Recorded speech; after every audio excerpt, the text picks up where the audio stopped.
कैसे कहूँ साथ लेने से उसको कैसे कहा जाए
रिंकू वर्मा अकबरपुर के निवासी, इनकी तरफ से 21 रुपए का पुरस्कार उनकी फरमाइश है।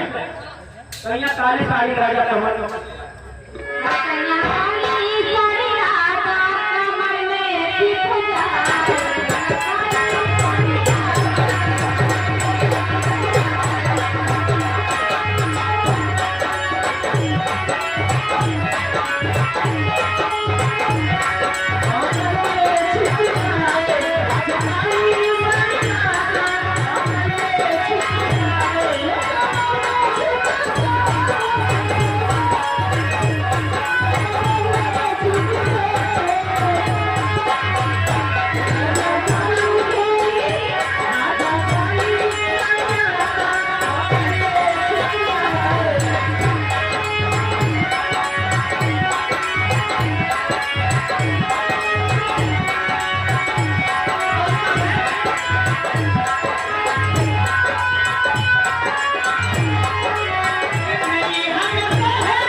ये बन के गाँव के रहने वाले इनकी तरफ से 50 का पुरस्कार का वो अकेले हो गया है।